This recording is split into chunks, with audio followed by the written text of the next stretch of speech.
Well, welcome back, friends, to the show that never ends.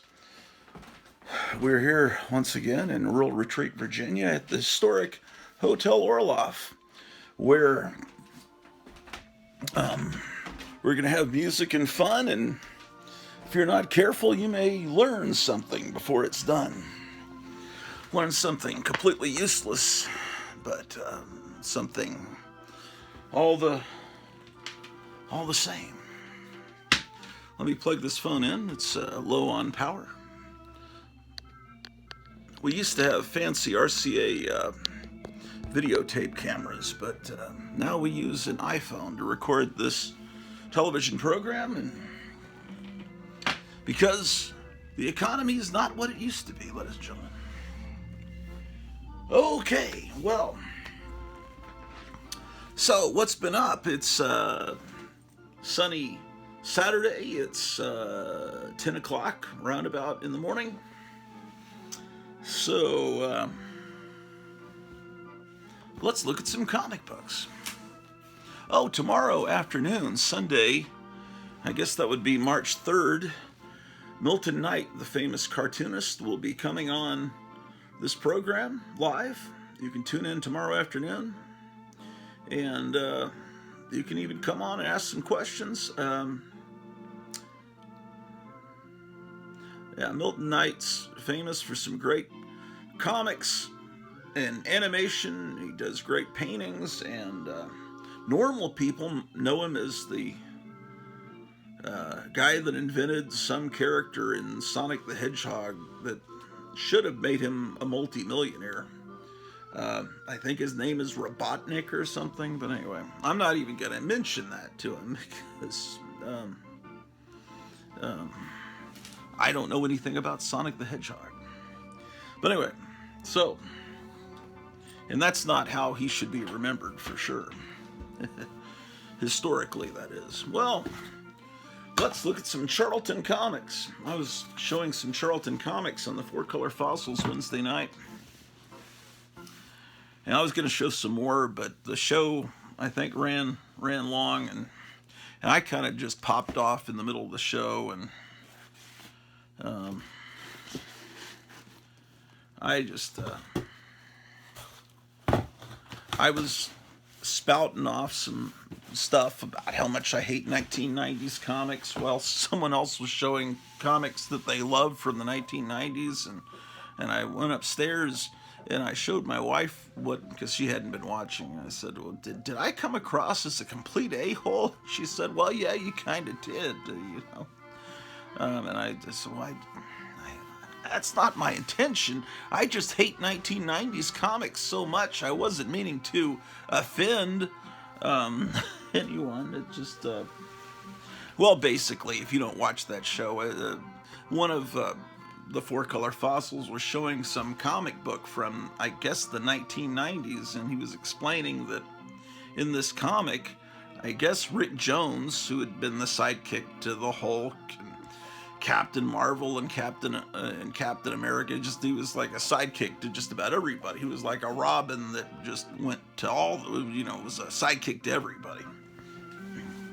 And he was really responsible for the Hulk becoming the Hulk, because he was just out there. He was just this stupid teenager in his hot rod playing a harmonica in the middle of the desert, and he didn't realize he'd driven into a bomb testing zone. And so Bruce Banner runs out there, you stupid kid, get out of here, we're about to test the gamma bomb, and it goes off and it turns him into the Hulk.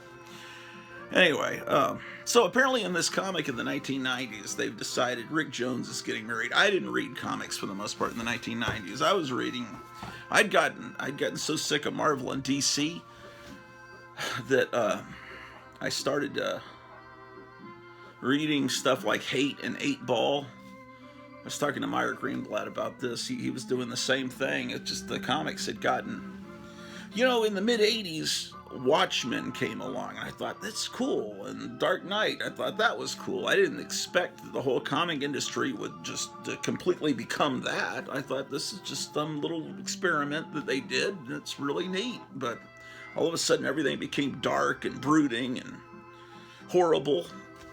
And that was what I loved. I loved the Silver Age of Marvel, and I love in the Bronze Age, and I loved the Mort Wessinger era of Superman, the endless opportunities and wonders, and the Fortress of Solitude, and the Bottle City of Kandor, and all of that, and all the, Crypto, the super dog, and the super cat, and the horse, and everything was just so. I loved all that, and Super Baby. I just thought that was cool. So when everything became dark, really what happened, another thing that happened that I thought was cool at the time, it was beautiful looking, the artwork was great, the writing was great, was Crisis on Infinite Earths, because it destroyed everything I loved. And then they started over, and it wasn't for me. People tell me, Eric Breen, who's someone I respect, says that Justice League comic that started, that was no longer Justice League of America, it was just Justice League, that was like I guess it was supposed to be like sort of a Seinfeld sitcom where everything was funny. I never read that. Maybe I'm missing out on something great. I just don't like seeing these great characters that I loved as a kid torn down. I don't like seeing Ben Grimm's girlfriend cheating on him and dating the Human Torch. They were like brothers that fought all the time, but they were brothers. That's ridiculous. And that's John Byrne's fault. And John Byrne was an artist that I loved. I never really liked him as a writer. He's a good artist. He needs someone else writing. And then he gives Johnny Storm a stupid fishbowl haircut, and I never knew anything about Guy Gardner. I never read that. It looked like a stupid character, also with a fishbowl haircut. He's going to be in this new Superman movie. This Superman movie looks great. The one that just started filming just 2 days ago. I'm getting way off in different. I haven't even shown you any. Maybe I should show you comics while I talk. Yeah, the new Superman movie looks great, but it has the Guy Gardner Green Lantern, and it's supposed to be at Superman at the beginning of his career, so it should be the Hal Jordan Green Lantern. But it's got Metamorpho in it, and what I saw on Facebook was,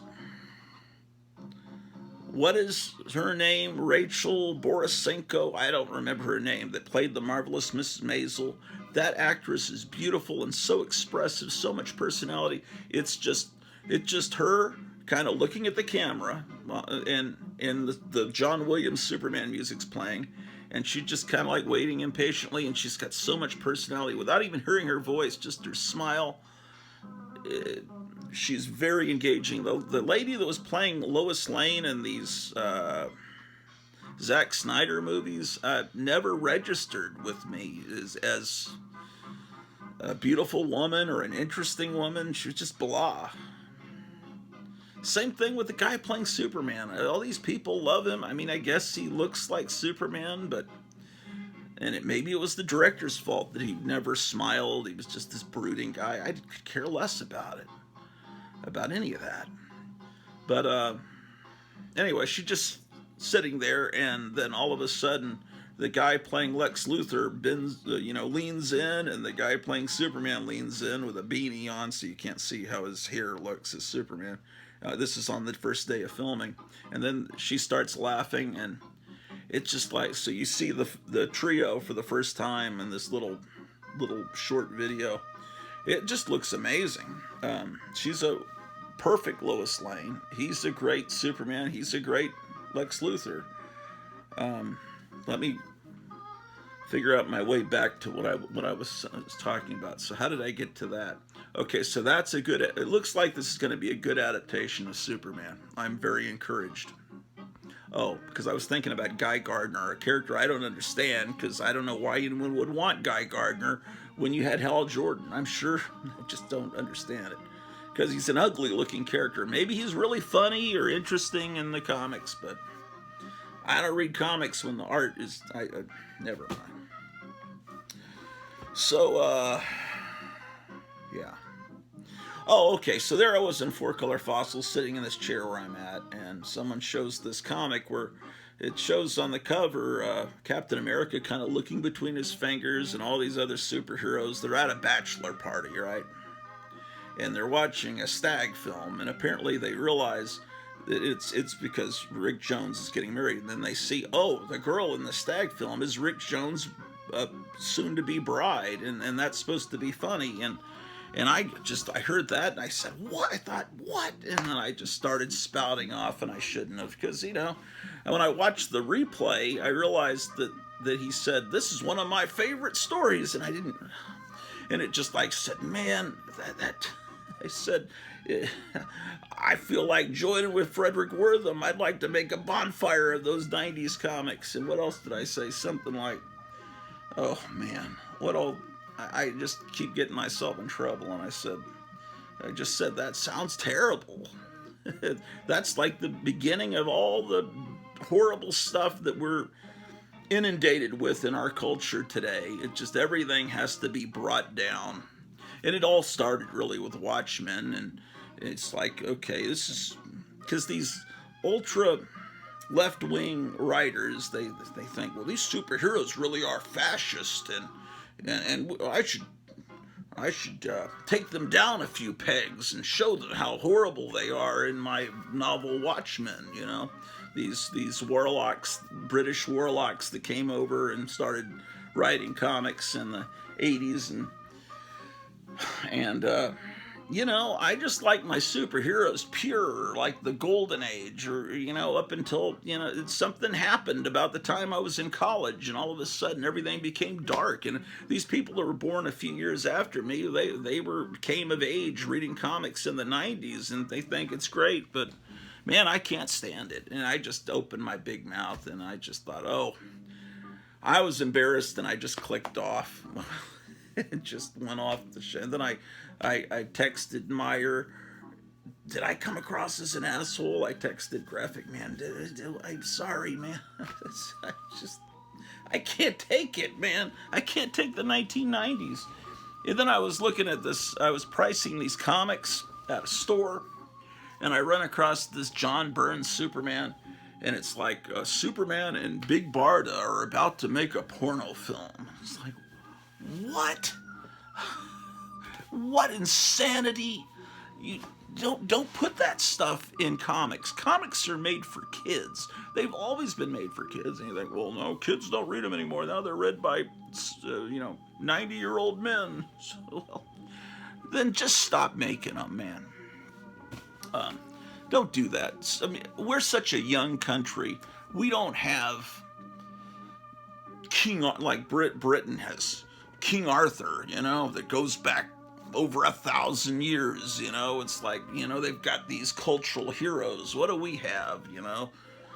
Paul Bunyan, we have Pecos Bill, we got, you know, Johnny Appleseed, George Washington, nothing more than 250 years old. And in the 20th century, it goes back 80 years, we've got Superman and Batman, we've got, you know, then heroes that are 60-year-old, like Spider-Man, the Fantastic Four. These are our cultural heroes, you know. Don't when they are brought to you and they're put into your custody as a writer or an artist, don't mess with them. Anyway, I don't like that. So anyway, I embarrassed myself in the Four-Color Fossils, and I've done that before. I need to just go on there and just say, well, look at this comic. It's wonderful. Okay, now.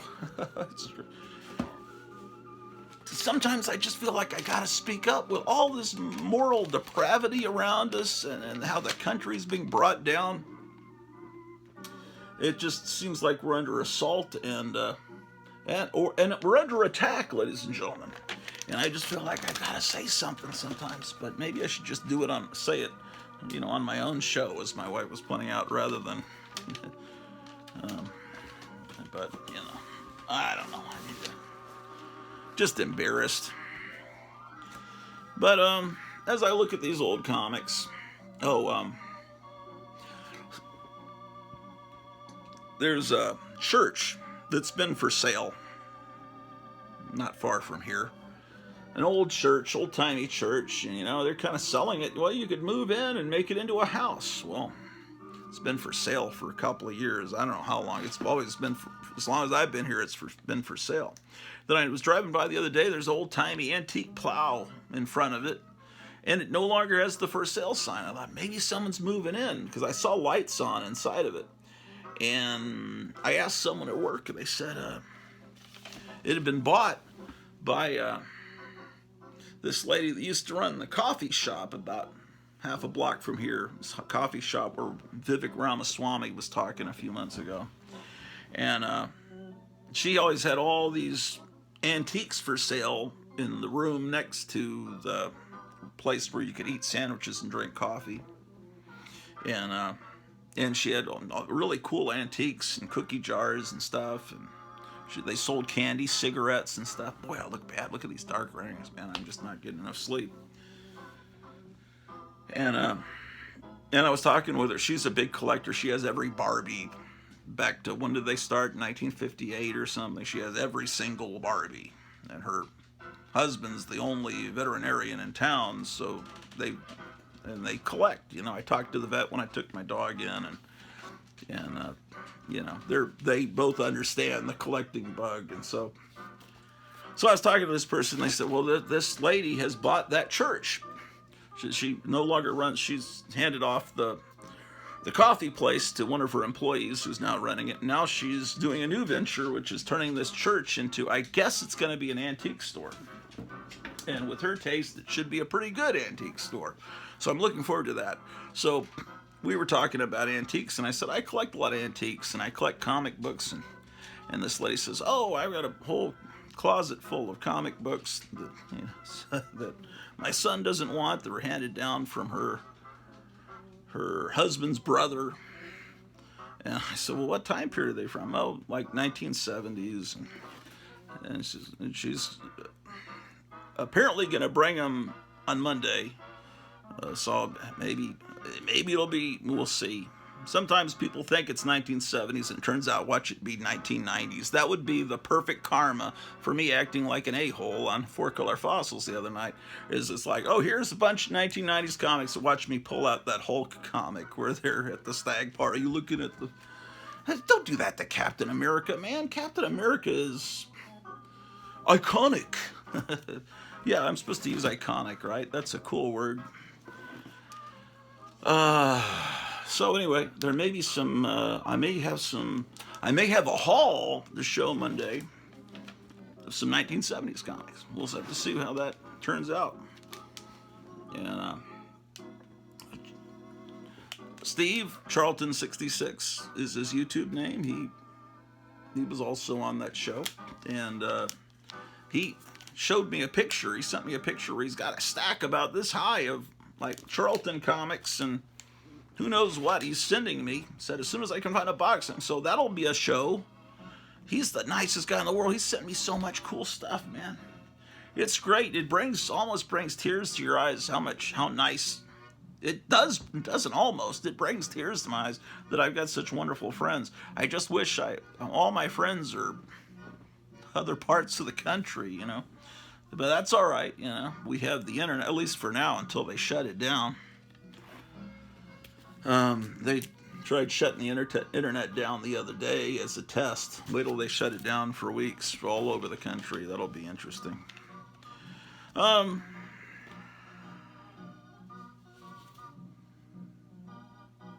Willy Wonka, ladies and gentlemen. There's Baron Werewolf's Haunted Library.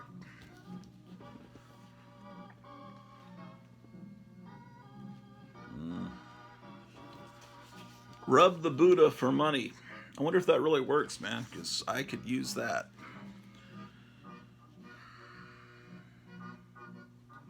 Whole page of, I don't remember this had, a whole page of martial arts paraphernalia and a bunch of Bruce Lee stuff.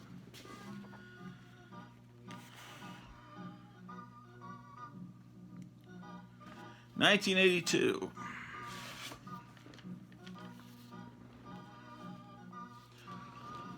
Lots of Charlton War comics. I hate that UPC symbol. Charlton.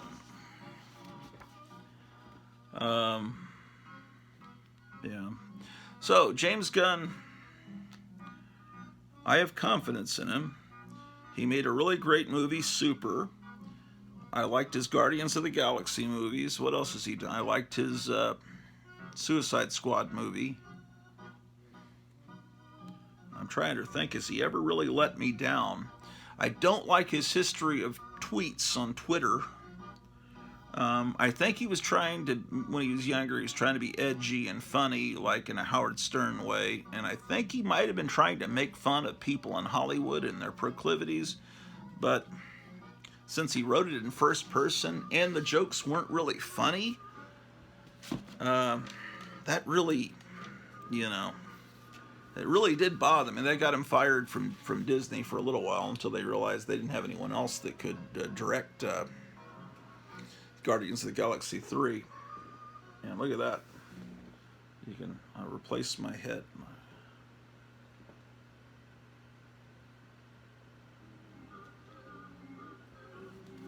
The things that amuse you.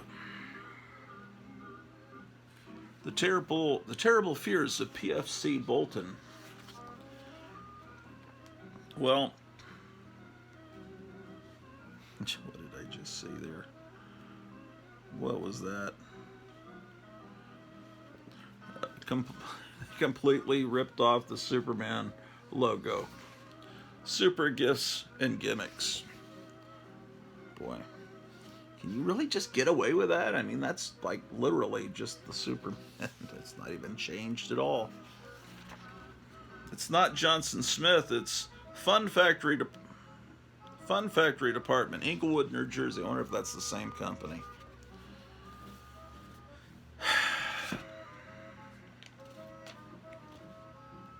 Yeah. Real AM transistor radio. Oh, there's another Fun Factory ad. It's the ads that really get me a lot of times, that I just love. I mean, famous luck key for good luck. So that makes this a key issue, right? Well,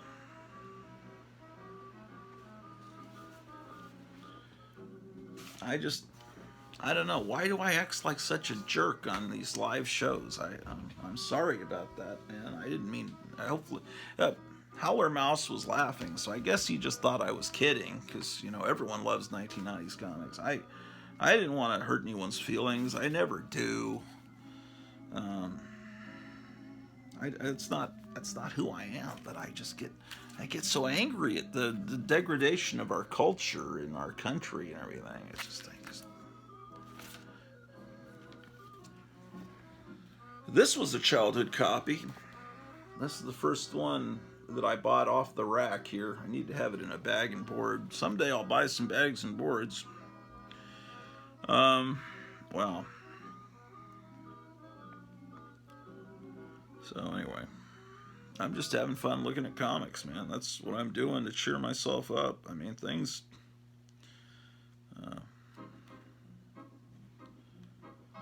Yeah. So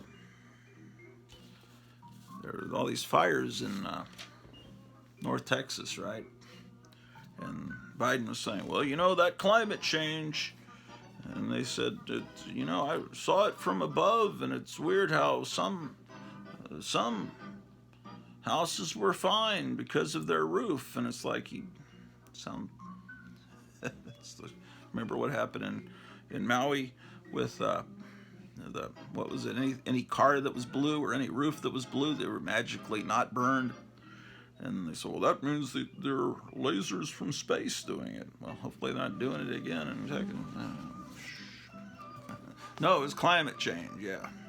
So, look, everyone wants a pinup of Sergeant Snorkel. Just, who wants those pinups of Raquel Welch and Anne Margaret? I've got a pinup of Sarge Snorkel.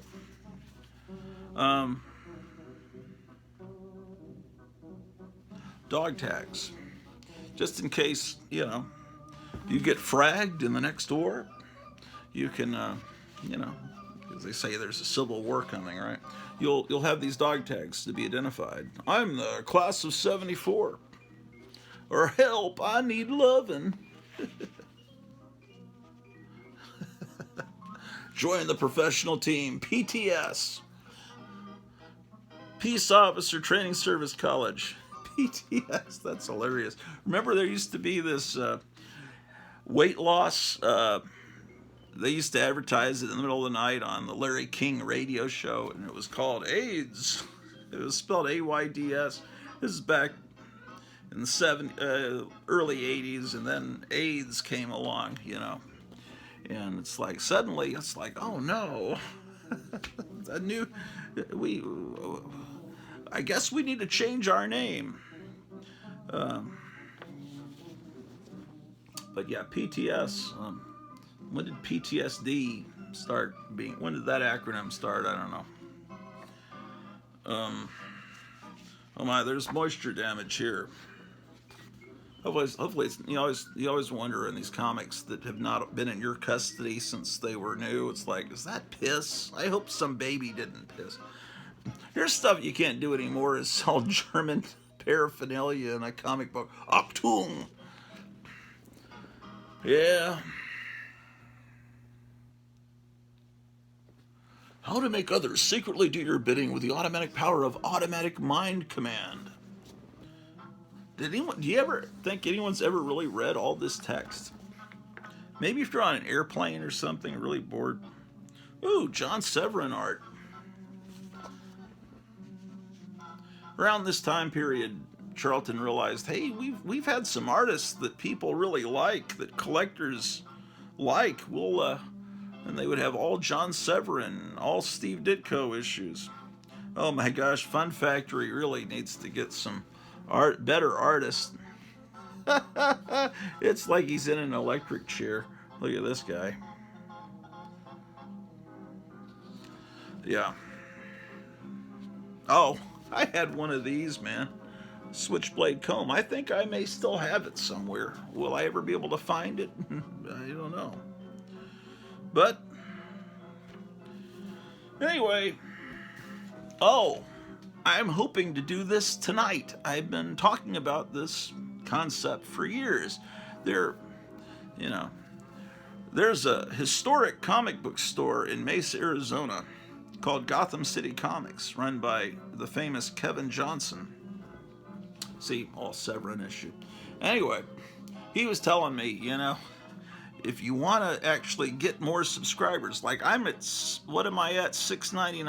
I may actually lose some subscribers from this show, but I'm trying to get up to 700, and I just can't do it. And he's saying, you'll never be big if you do a show where you just talk about comic books. You talk about anything but comic books, and there's a possibility you could become, big on YouTube and make some money, possibly. But comic books, it's just, and he runs a comic store, and he's telling me this. Kiss wants you to wear their pendant.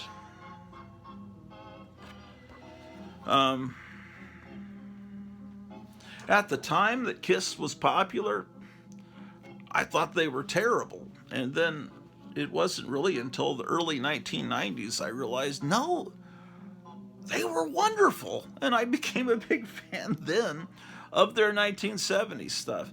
In the 1970s, the people that liked Kiss in my junior high school, and I guess they became famous when I was in late elementary school, were all a-holes. They were the people I hated, And so, well, there was one guy. No, that's not exactly true. No, that isn't true at all. I just didn't get it. And well, what it was I never heard their music. I didn't hear their music because it was, and it wasn't played on the radio stations that my older brothers turned on. And all I listened to was talk radio. When I was in 6th grade, I wasn't listening to music. I would listen to music on my record albums, but I wasn't really listening to the radio for music. Oh, and it was in either Creepy or Eerie. Joe Branticelli, who was a comic book critic, had a column in Warren magazines. I guess they printed it in Creepy, Eerie, and Vampirella. and he was talking about how terrible Kiss was, because it was right after Kiss had done the Marvel comic book magazine, and they had gone as a publicity stunt and taken a little bit of blood out of their arms and dumped it into the red ink supply for the upcoming printing of this Marvel Kiss as superheroes comic book. And so if you get the comic book, you would actually have a little bit of Kiss's actual blood or DNA in the print. And so Joe Branticelli just tore Kiss a new one over that and talked about how inferior their music was and everything. So I listened to him and I believed him, and I said, yeah, yes, Joe, because it was written so well, that one-page column. And if I find it, that column, I'll read it to you. This one has a little bit of value, the first issue of The Bionic Woman. That was a fun show, The Bionic Woman. Anyway, so, and it's a newsstand copy. Anyway, so what the hell was what the heck was I talking about? I've lost my train of thought. Okay. What was I talking about?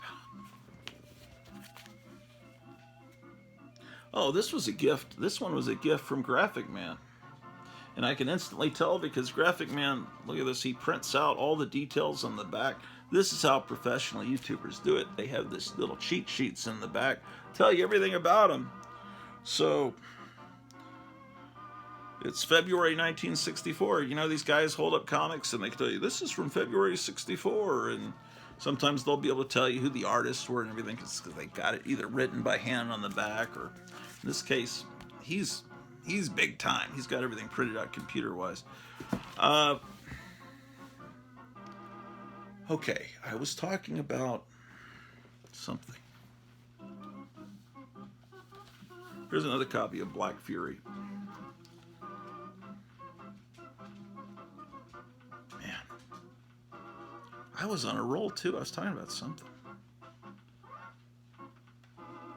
Oh, I was talking about Kiss and how Joe Branticelli turned me against Kiss and was like, and that way I could feel like I was a rebel. Yeah, you're right. Kiss, that's corporate stuff, you know, and that was right when punk rock was starting. And there was only, I remember listening to the radio, because I only listened to talk radio, and they were talking about the outrage. This punk rock band's coming to Dallas tonight, and it's the Sex Pistols playing at the Longhorn Ballroom. And I listened to people calling in that liked the Sex Pistols or didn't like them, you know, and it was on WFAA, News Talk 57 in 1977. And little did I know, someone that would later be in the 1980s become one of my good friends, Randy.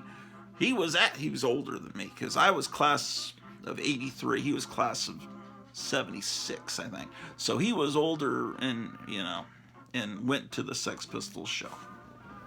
And he's someone that he's going to come on my show too soon. So, you know, and he was always been like one of my big influences musically and in everything, culturally, everything that's cool. I look up to him like, you know, older brother. And so hopefully he's going to bring his camera home from work and we can do a live stream soon.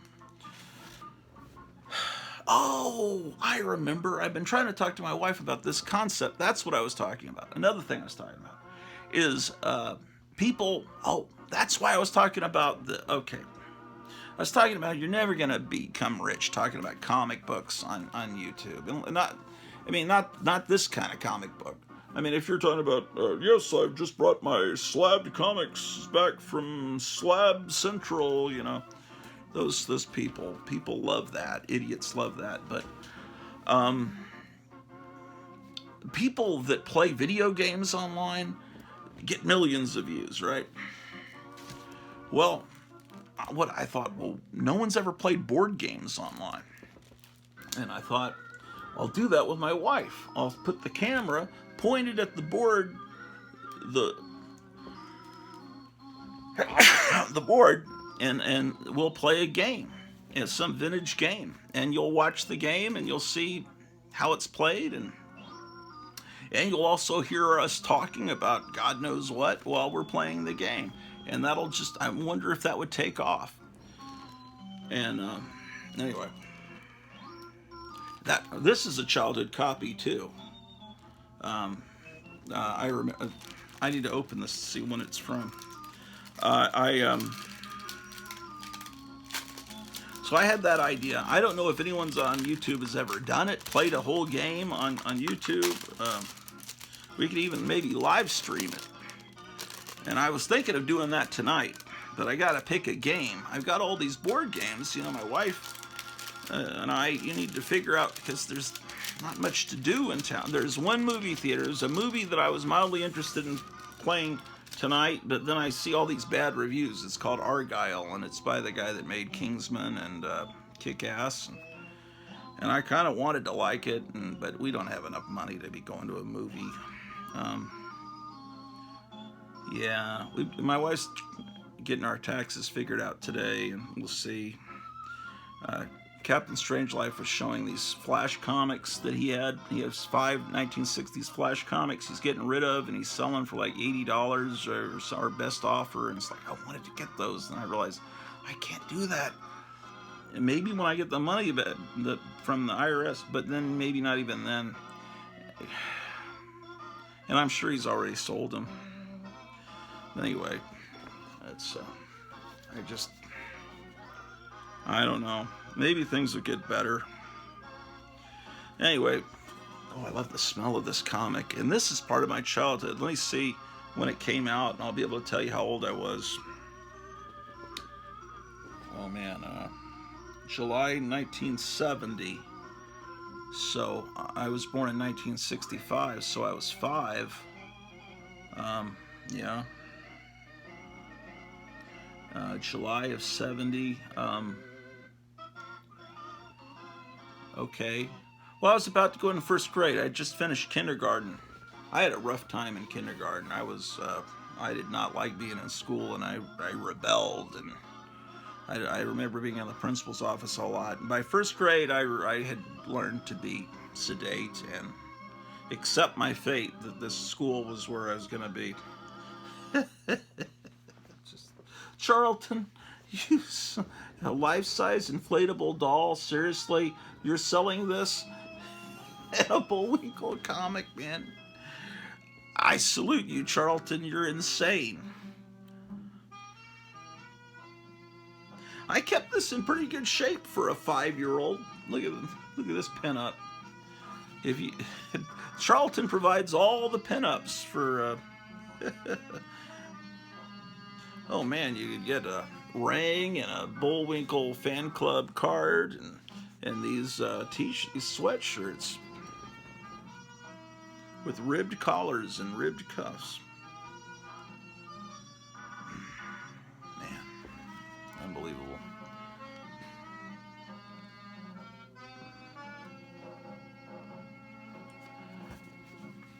Wow.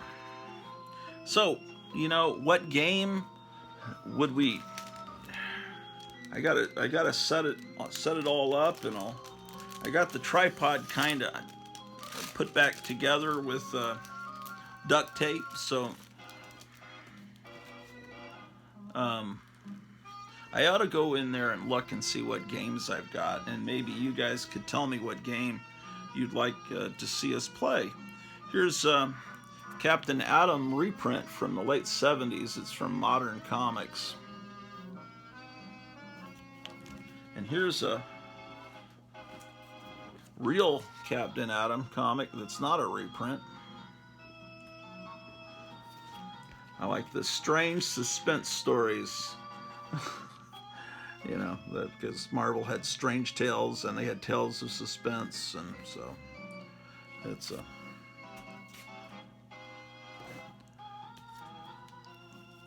Here's a completely insane Steve Ditko cover.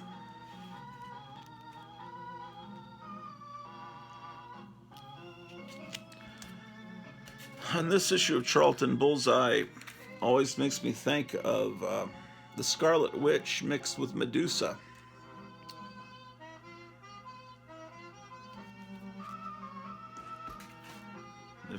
you haven't figured it out, this box is all Charlton. Um, man, this was drawn by the Lone Ranger, Dan Reed, right? Dan Reed, yeah. Except I think the Lone Ranger, wasn't it spelled R-I-E-D? I think so. Anyway, the Lone Ranger, I'll just stick to my story that the Lone Ranger drew this cover of Charlton Bullseye.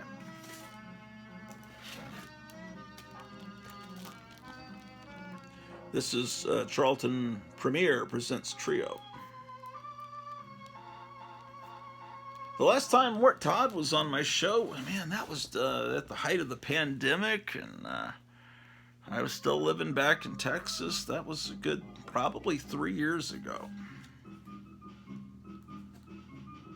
And he sent me a text last night. What would the focuses be of the show? I'm thinking, well, whatever.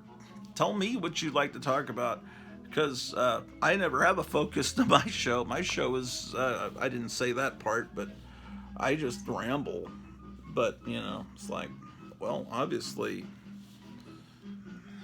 just whatever you want to talk about, because he's into all the same stuff that I'm into, you know, old cartoons and comics and old music and stuff, and old movie exploitation movies and stuff, you know, like the stuff that Something Weird puts out and all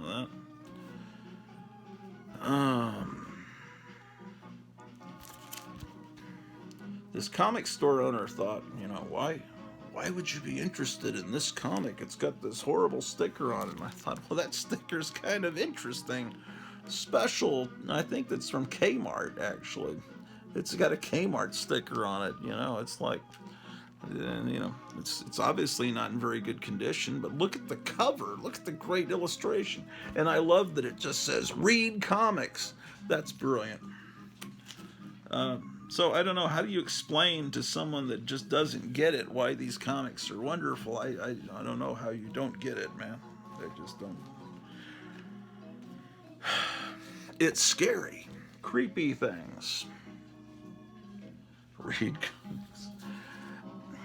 Oh, I see why. Because this was sold in a pack. Modern comics weren't sold on the news. They were sold in plastic bags. And there were 3 modern comics. And sometimes they'd be reprints of stuff from the 1970s and something like this. Sometimes they'd be reprints of stuff from the 60s.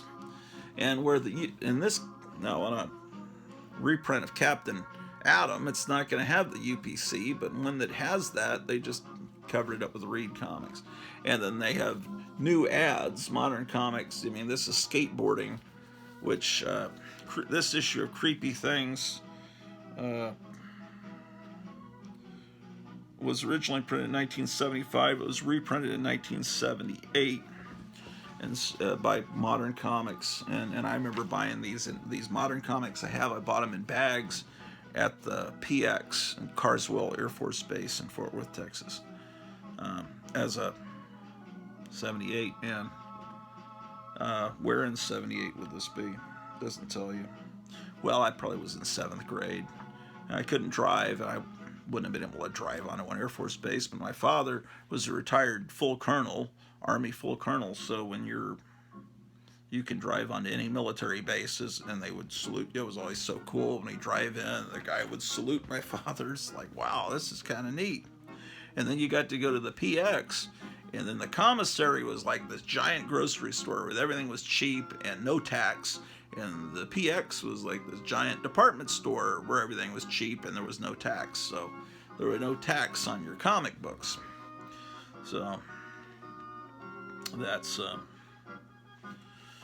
Charlton had this $6 Million Man magazine and Emergency too, but they, anyway, they were good. I was about to say but, like, then I realized but nothing. They were great. This is another Modern Comics. Read Comics.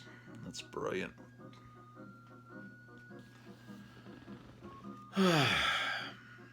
So, some really nice art.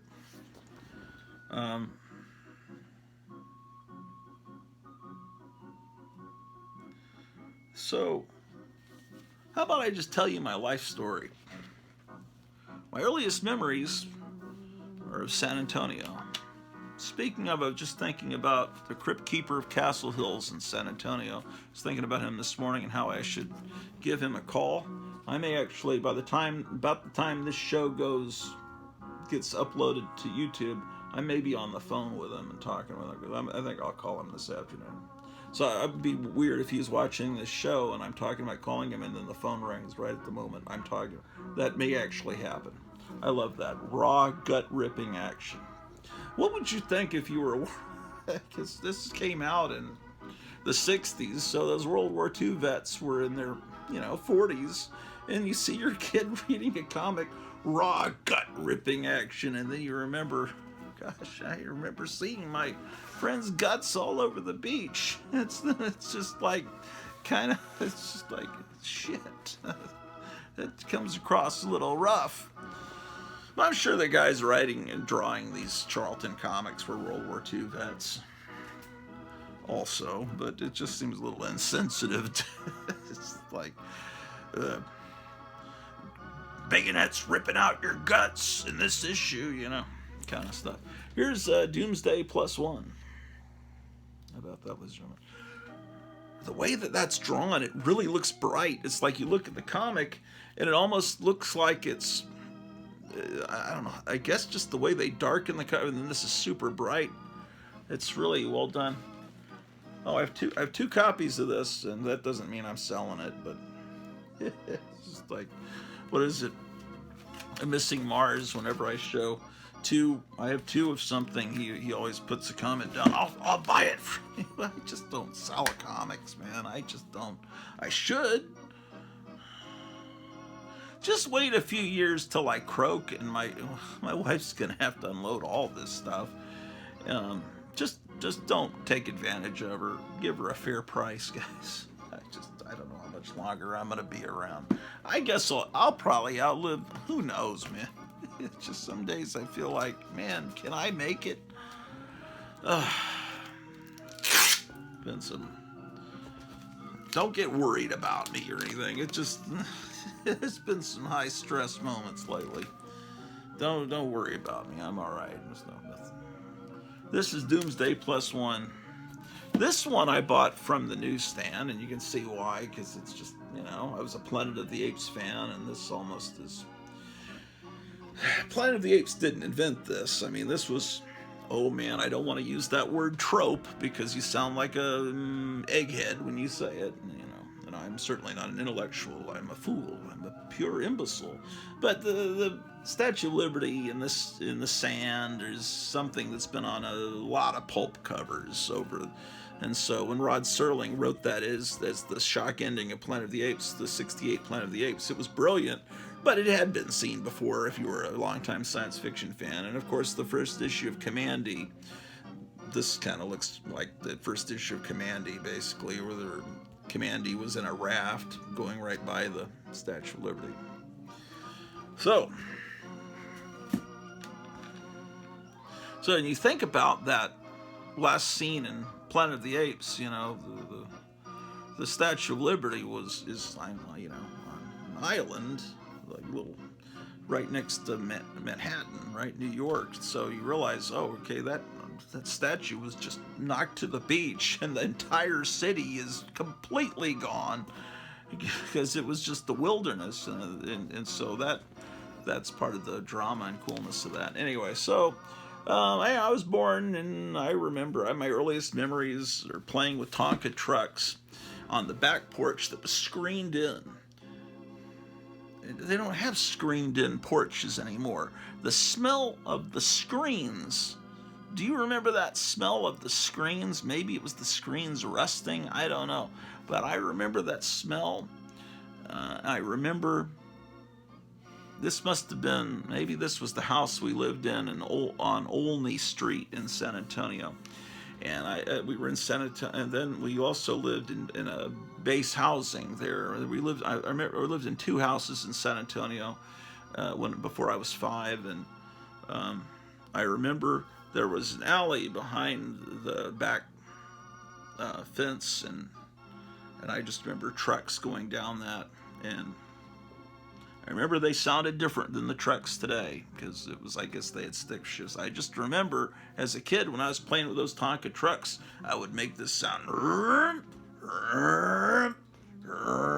because that's how the trucks sounded. Because I guess they were shifting. I don't know. Those old. This is the 1960s I'm talking about. So, what else do I remember? One time I remember watching Popeye. I remember watching Popeye and Friends every afternoon. This is before I ever went to school. I remember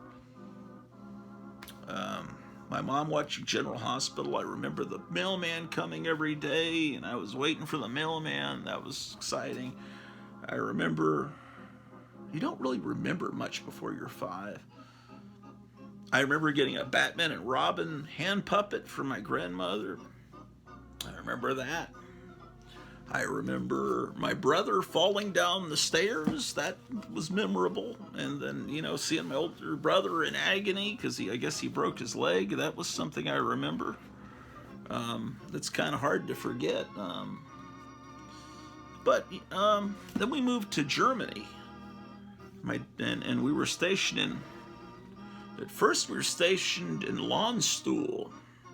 And over in Germany, you didn't have as many TV options. At first, we didn't have TV. We had this big Zenith TV, 21-inch, 25-inch, I don't know.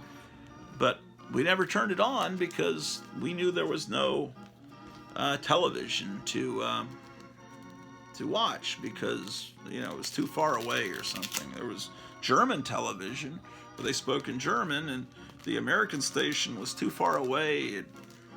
I don't know, some Air Force base, so... the armed services. So, but anyway, my father got up on top of the building and put an antenna up, and we got it fine. And then everyone else started putting up antennas. And anyway, so the armed services channel, it would play stuff from American TV, and the only cartoons they played, they had the Flintstones, they had Tom Terrific, played without being as part of the Captain Kangaroo show. Flintstones, Tom Terrific. They had Roger Ramjet, Felix the Cat. There was something else. Of course, you had you had Sesame Street, and Sesame Street was first starting. So I was part of the first. Because we moved there in '69 to Germany, and that's when Sesame Street started. When Sesame Street first started, it was amazing. Before Elmo came along, Sesame Street was wonderful, even for adults to watch. Go on YouTube, watch vintage Sesame Street from the early first few seasons. It's great.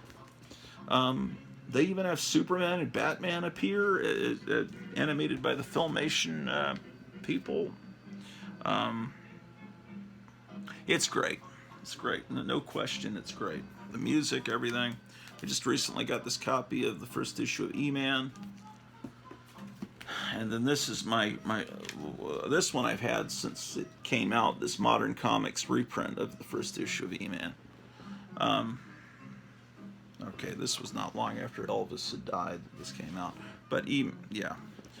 I always loved Eman. But I didn't discover... and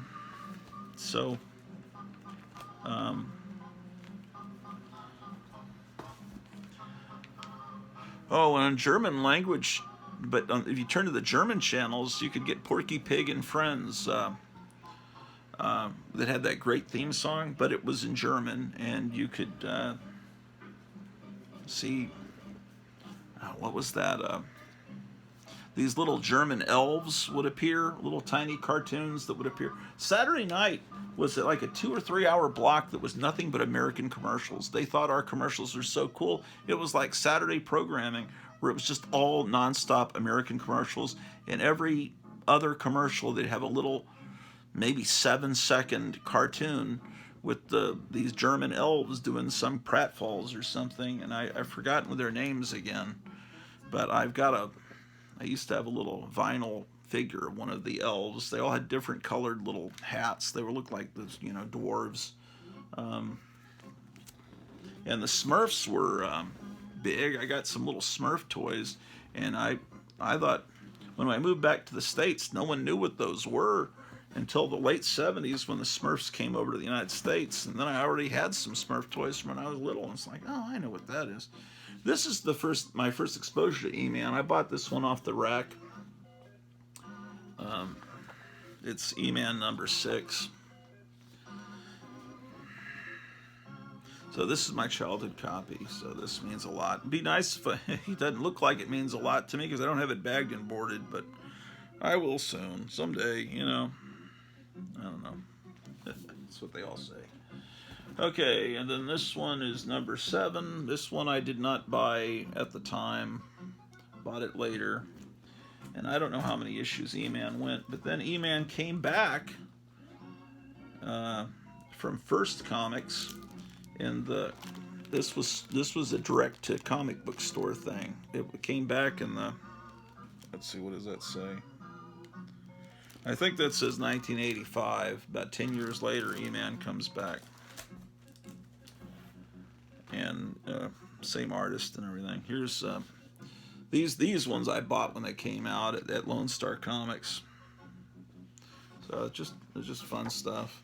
So it looks like it was a little bit more adult when it came back, maybe slightly. So anyway, what was unique about living in Germany? I went to an American school. We lived on the base. The only time we saw people that spoke German was when maybe a German repairman came over to fix our TV or our washing machine, but we lived on base, so there was an American movie theater, an American commissary, American bookstore. All the comics were not on spinner racks. They were all put out like magazines, and it was long, giant wall of magazines. Every magazine that existed, from cartoons to Famous Monsters to cartoons, the one about the hot rods, magazine. Everything was there. Classics Illustrated, every comic book that existed and every magazine that existed was there. National Lampoon, everything. Not that I was buying National Lampoon at that age. But Mad, Mad and Cracked. That's where I first got the magazine Cracked. Everything was wonderful. I have these in the Charlton box just because it's a Charlton character and it's a continuation of the Charlton stuff. So otherwise it would just be too confusing. This one's got a wraparound cover. So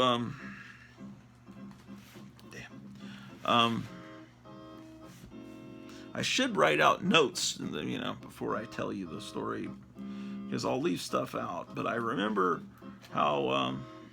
One thing I remember: all the high school guys had long hair.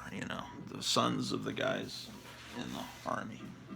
And they would always be walking around going, they'd always do this head flip to flip the hair out of their eyes, like Charlie's Angels. And so I had short hair, but I was walking around flipping my head back, just because I thought that's what you're supposed to do to be a cool older guy. I remember that. I remember in first grade, there was a little girl named Virginia that I remember she would be on the swing set, and I would go out and swing on the swings with her and talk with her, and it's like, I kept seeing her there, and I kind of thought, well, maybe this is kind of like a girlfriend. I really thought she was cool. I don't remember much about that. Maybe she had red hair. I just can't remember. We're talking like 1970, like when that Bullwinkle comic came out. Here's Fantastic Giants. I remember that. And then coincidentally, we moved from Germany to Virginia, the state of Virginia, which is kind of a ancestral home, I guess, to an ancestor, Robert E. Lee. Robert E. Lee was an ancestor of mine. I'm looking in the camera, realizing I'm starting to look like Robert E. Lee with this white beard and stuff. But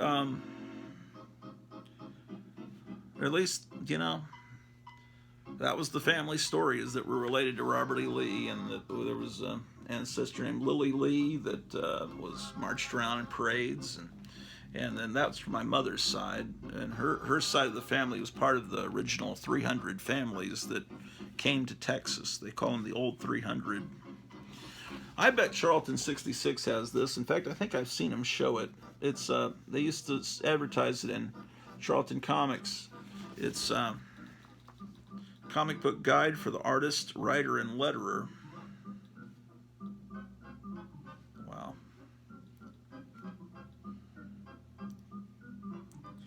Anyway, oh man, look at this picture of Stalin.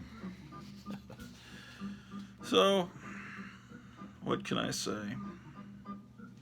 Operation Barbarossa. So we moved to Hampton, Virginia, and there, well, when I lived in Germany, I was buying all the Harvey comics, and I became obsessed with Cracked and Mad, and the monster comics the horror comics that were coming out from DC at that point. House of Mystery, House of Secrets, Witching Hour. I was fascinated with those.